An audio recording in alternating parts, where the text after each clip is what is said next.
July 29, 2024, began like any other summer day in the picturesque coastal town of Southport, England. The sun shone brightly, casting a warm glow over the streets as children buzzed with excitement, their laughter echoing through the air. At the Heart Space Studio, a special Taylor Swift-themed dance class was in full swing, filled with joy and anticipation. Parents watched proudly as their little ones twirled and sang along to their favorite songs, a scene that epitomized childhood innocence. But beneath this cheerful facade lay a darkness that would soon engulf the community. In a matter of moments, everything would change. As the clock struck noon, the atmosphere shifted dramatically. A young man, just 18 years old, walked into that studio with a knife concealed in his bag, a weapon that would transform a day of celebration into one of unimaginable horror. What could possibly compel someone so young to unleash such violence upon innocent children? What thoughts raced through his mind as he entered that room filled with laughter? As parents rushed to protect their children and screams filled the air, 3 lives were tragically cut short: Bebe King, just 6 years old, Elsie Dot Stancombe, 7, and Alice da Silva Aguiar, 9. 10 others were left injured, forever marked by the trauma of that day. This is not just a story of loss, it's a story that raises profound questions about mental health, societal pressures, and the warning signs that went unnoticed. Join us as we unravel the chilling details behind the Southport murders, a case that has shaken a community to its core and ignited debates across the nation about safety, responsibility, and how we protect our children from the unthinkable. Welcome to True Dark Crimes. I thank you, my viewers, especially my subscribers, for your supports as we keep improving and bringing daily told and untold true crime stories, mind-blowing murder cases, affairs, city crimes, deals, and dark crime stories. Please do not forget to subscribe to this channel, comment, and share to your family and loved ones. Southport, a picturesque coastal town in Merseyside, England, has long enjoyed a reputation as a safe haven for families. Known for its charming streets, beautiful parks, and vibrant community life, Southport was often regarded as one of the safest major towns in the region. In 2023, the overall crime rate stood at 98 crimes per 1,000 people, significantly lower than the broader Merseyside average of 107 per 1,000. This reputation for safety made the events of July 29, 2024, all the more shocking. On that fateful summer day, excitement filled the air as children gathered for a special Taylor Swift-themed dance class at the Heart Space Studio. Parents watched with pride as their little ones dressed in colorful costumes danced and sang along to their favorite songs. Among these joyful children were 3 vibrant girls: Bebe King, just 6 years old, Elsie Dot Stancombe, 7, and Alice da Silva Aguiar, 9. Their laughter echoed through the studio, a sound that would soon be replaced by screams of terror. As the clock approached noon, Axel Rudakubana, a local teenager living in Banks, entered the Heart Space with a knife concealed in his bag. Axel had been flagged by authorities due to his troubling behavior and extremist interests. Despite being known to have attempted to create harmful substances and possessing disturbing materials linked to violent ideologies, he managed to blend into the community unnoticed. In mere moments, joy turned to horror. Axel unleashed a brutal attack on the children gathered in the studio. Witnesses recalled the chaos that erupted as parents rushed to protect their children amidst screams and confusion. Bebe King and Elsie Dot Stancombe were fatally wounded on the spot. Alice da Silva Aguiar was rushed to the hospital but tragically succumbed to her injuries shortly after. The immediate aftermath of this tragedy sent shockwaves through Southport and beyond. News of the attack spread rapidly, igniting outrage and fear across the nation. This was not just an isolated incident, it marked a turning point in public sentiment regarding safety and security in communities previously thought immune to such violence. As families mourned their losses, Southport became a focal point for national discussions about violence against children, mental health awareness, and community safety measures. Vigils were held across the town as residents came together to honor Bebe, Elsie, and Alice, 3 innocent lives cut short by an act of unimaginable brutality. The significance of this case cannot be overstated. It not only claimed innocent lives, but also sparked widespread unrest and violent protests across various cities in the UK. In the days following the attack, riots erupted in response to perceived failures in security measures and concerns over rising extremism. Demonstrators took to the streets demanding justice for the victims while expressing their anger over what they viewed as systemic failures to protect children from violence. As tensions escalated nationwide, police forces struggled to maintain order amid growing unrest. An inspection by His Majesty's Inspectorate of Constabulary revealed that law enforcement was ill-equipped for the scale of chaos that unfolded following the attack. Reports indicated that police intelligence had failed to adequately anticipate the violent disturbances that erupted across multiple towns and cities. By January 20th, 2025, nearly 6 months after that tragic day, the community of Southport found itself grappling with lingering fears and unanswered questions. How could such an atrocity occur in a place deemed safe? What measures could be implemented to prevent future tragedies? The scars left by that fateful day would linger long after the headlines faded. The day of the attack began with a sense of excitement and anticipation. It was the first day of summer vacation, and children across Southport were eager to embrace the freedom that the break from school promised. At the Heart Space Studio, a quaint facility tucked away behind a row of houses, a Taylor Swift-themed dance class was set to commence. The studio was filled with bright colors, cheerful decorations, and the sound of children's laughter as they prepared to dance and create friendship bracelets, all while singing along to their favorite songs. Among the participants were 3 young girls who would soon become victims of an unimaginable tragedy: Bebe King, just 6 years old, Elsie Dot Stancombe, 7, and Alice da Silva Aguiar, 9. They were filled with joy, their faces painted with excitement as they gathered with friends in what should have been a safe space for creativity and fun. The atmosphere was electric, embodying the carefree essence of childhood. However, unbeknownst to them, lurking just outside was Axel Rudakubana, a local teenager who had already begun to show signs of troubling behavior. Born in Wales to Rwandan immigrant parents, Axel had grown increasingly isolated over the years. He had been flagged by authorities for possessing extremist materials and had attempted to create dangerous substances like ricin.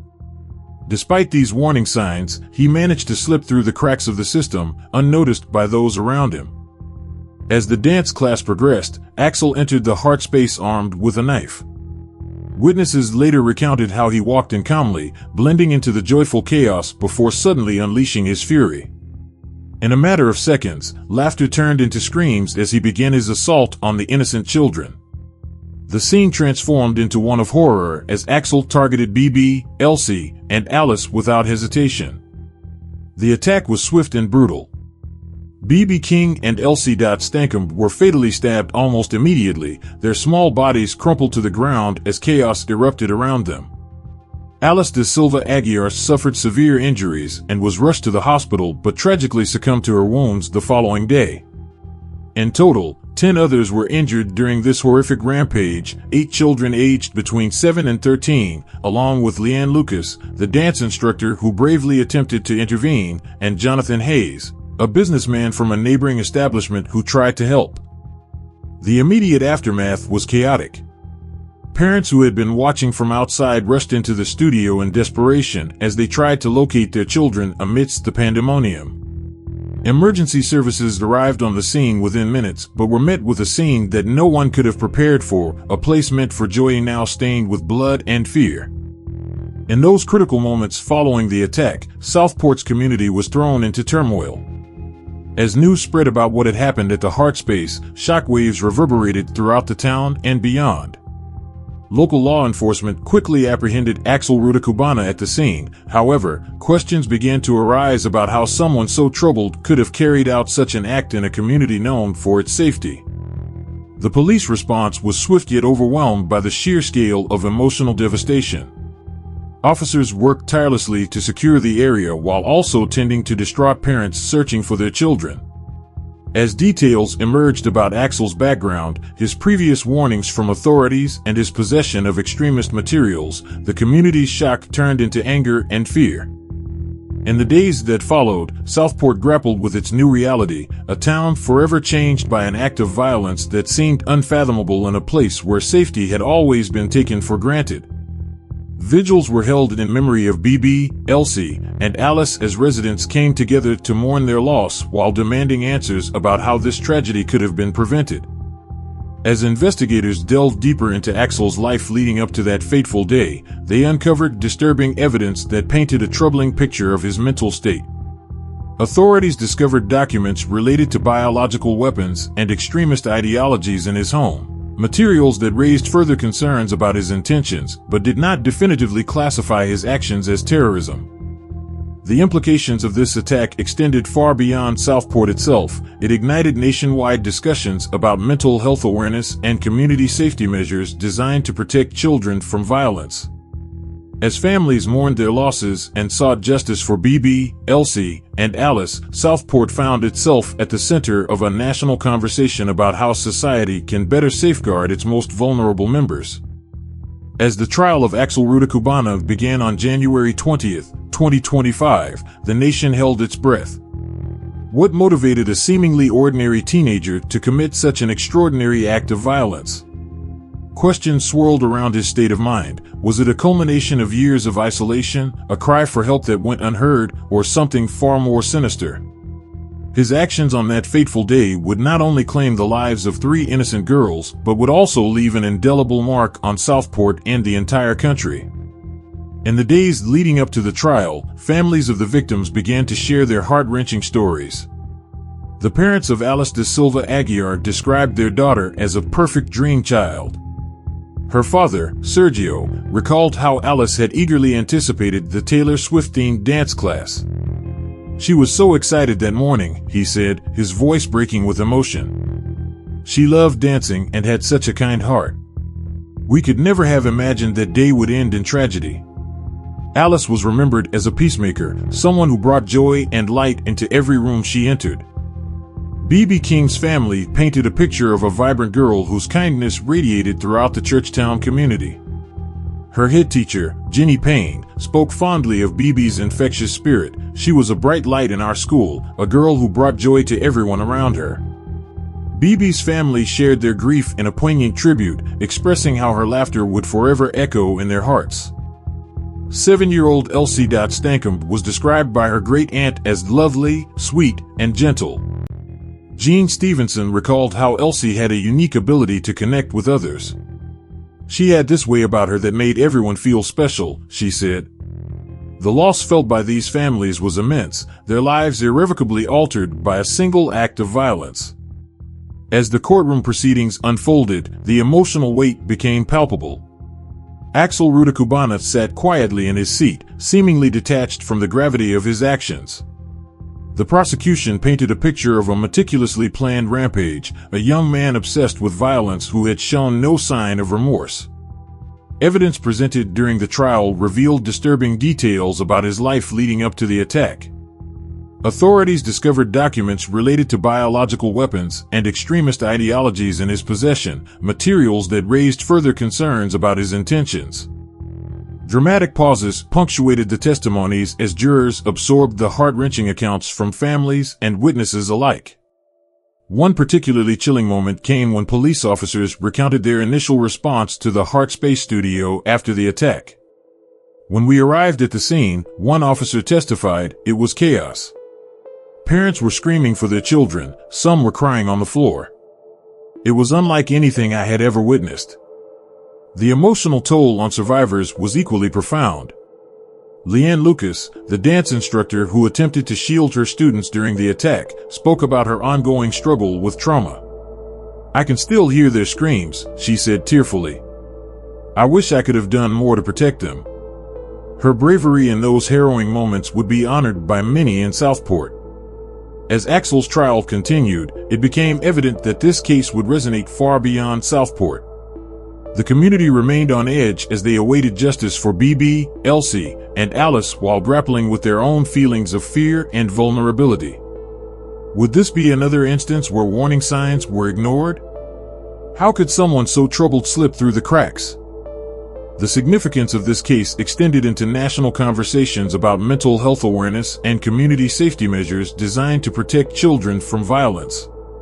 As families mourned their losses and sought justice for their daughters, Southport found itself at the center of a broader dialogue about how society can better safeguard its most vulnerable members. With Axel's guilty plea looming over the courtroom like a dark cloud, questions remained unanswered. What drove him to commit such an unspeakable act? Would society finally take notice of the warning signs that had been overlooked for so long? As January 20th unfolded, a day marked by grief and reflection, the nation held its breath for what would come next. As the courtroom filled with anxious spectators on January 20th, 2025, the atmosphere was thick with tension. The prosecution began to lay out the evidence against Axel Rudakubana, piece by piece, in an attempt to paint a complete picture of the events that led to the tragic attack on July 29, 2024. Initial witness statements from attendees at the Heart Space studio provided crucial insights into that fateful day. Parents who had been waiting outside described hearing laughter turn into screams in a matter of seconds.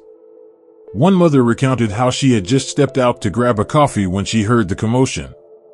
"I remember thinking it was just kids playing," she said, her voice trembling. "But then I heard someone shout for help, and everything changed." Another parent recalled seeing children running out of the studio, their faces pale with terror. They were screaming, "He's got a knife." I couldn't comprehend what was happening. Forensic findings soon became a focal point of the prosecution's case. Investigators meticulously combed through the scene, collecting evidence that would later prove critical in understanding Axel's actions. Fingerprints were lifted from the knife used in the attack, linking it directly to Axel. DNA evidence was also collected from the victims, confirming their identities and detailing the extent of their injuries. The brutality of the attack was underscored by these findings. 2 girls had died at the scene, while Alice succumbed to her wounds shortly after. CCTV footage captured from nearby establishments provided a chilling glimpse into the chaos that unfolded inside the Heart Space. The video showed Axel entering the studio moments before the attack began, his demeanor calm and collected as he mingled with children and parents alike. Then, without warning, he lunged at Bebe King, followed by Elsie and Alice. The footage revealed how quickly joy turned to horror. It lasted only seconds, but felt like an eternity for those who witnessed it. As the prosecution presented this evidence, dramatic pauses punctuated their arguments, each revelation hitting harder than the last. The courtroom sat in stunned silence as they watched clips of children fleeing for their lives, parents desperately searching for their loved ones amidst the chaos. The prosecution also delved into Axel's troubling background to provide context for his actions.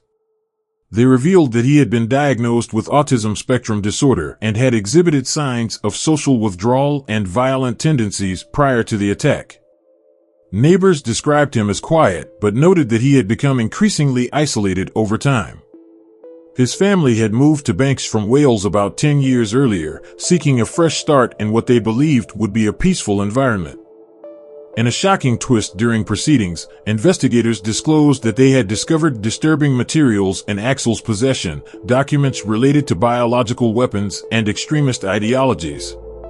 Among these was a PDF titled Military Studies in the Jihad Against the Tyrants, an Al-Qaeda training manual that detailed methods for carrying out violent attacks.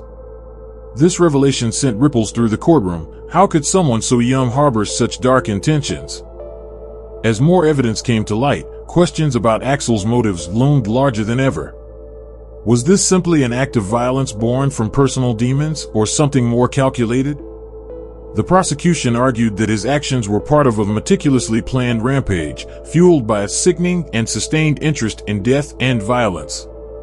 Yet despite these claims, Axel showed no signs of remorse throughout the proceedings. Just as tensions reached a boiling point in the courtroom, new information emerged regarding Axel's online activities leading up to the attack. Investigators uncovered social media posts where he expressed disturbing thoughts about violence and death, posts that had gone largely unnoticed until after July 29th. These revelations left families grappling with anger and confusion. How could these warning signs have been overlooked? As witnesses continued to testify and evidence piled up against him, Axel's fate hung in the balance. Would justice be served for Bebe King, Elsie Dot Stancombe, and Alice da Silva Aguiar?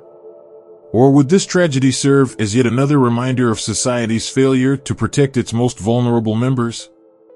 With each passing moment in court, anticipation grew as people wondered what would come next. Would there be more shocking revelations about Rudakubana's background or his motivations?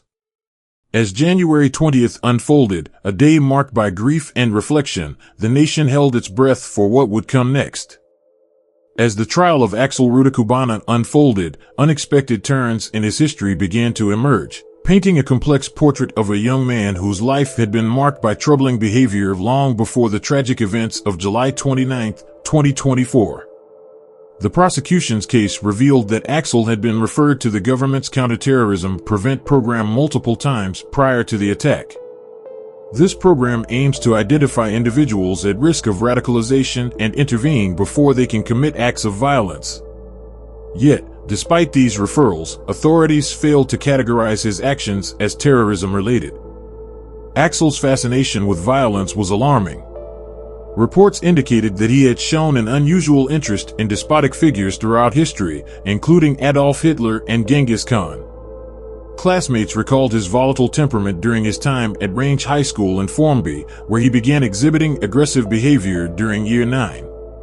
In October 2019, at just 13 years old, he was expelled from school after an incident where he returned with a hockey stick and assaulted another student, resulting in a broken wrist. This incident marked a significant turning point in his educational journey, leading him to attend specialized schools for students with additional needs. In the months leading up to the attack, neighbors reported multiple visits from police to the Rudakubana household. They noted that Axel had become increasingly withdrawn, reluctant to leave home or interact with family members.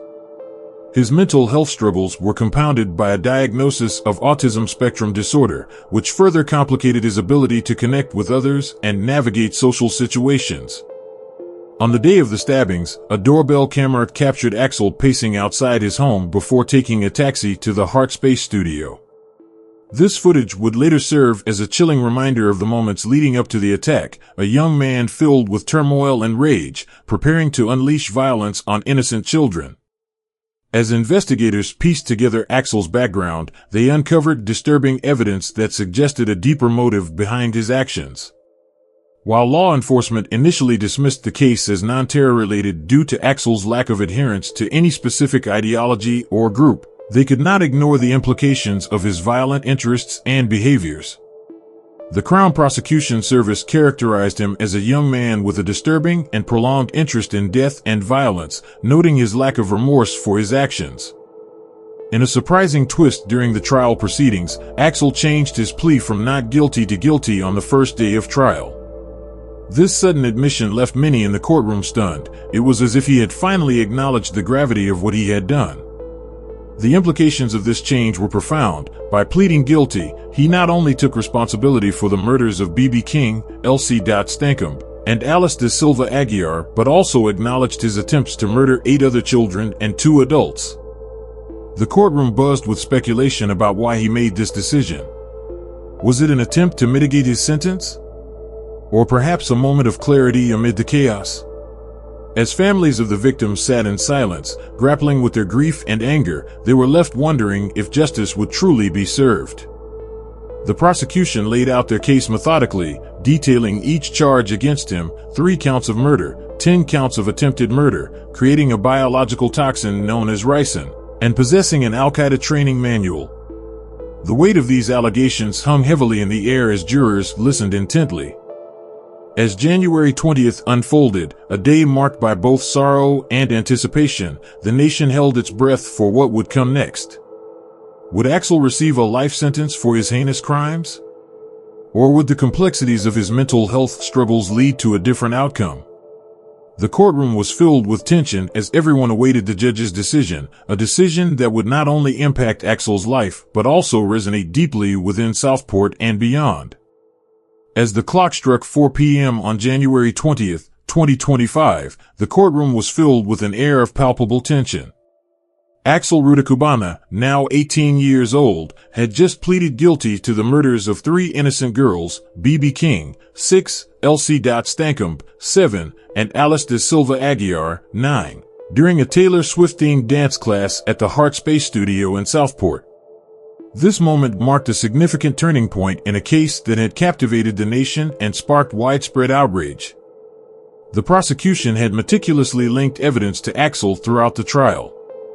They presented witness statements from parents who had been outside the Heart Space, recounting the horrifying moment they heard screams and rushed inside to find their children in peril. Forensic evidence, including fingerprints found on the knife used in the attack and DNA samples taken from the victims, painted a damning picture of Axel's involvement. CCTV footage captured his entrance into the studio moments before chaos erupted, solidifying his role in this tragic event.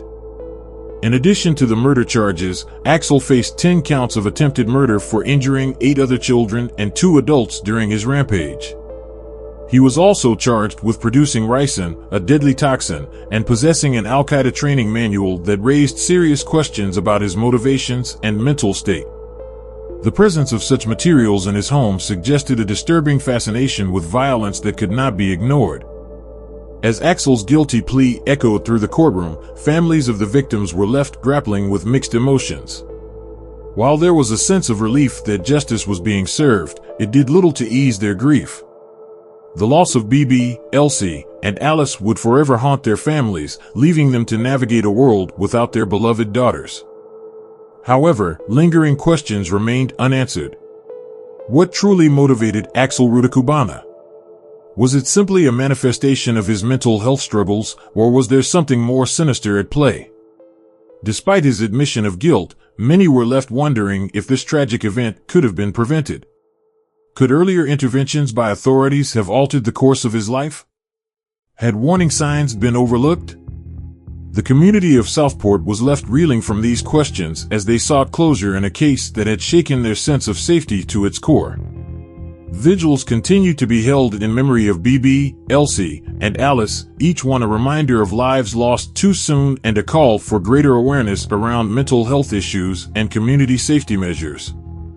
As people reflected on this tragedy, they were invited to share their thoughts on what could have been done differently. Was there a way to have identified Axel's troubling behavior before it escalated into violence? How can communities better protect their children from potential threats? These questions lingered in the minds of many as they processed the events that had unfolded.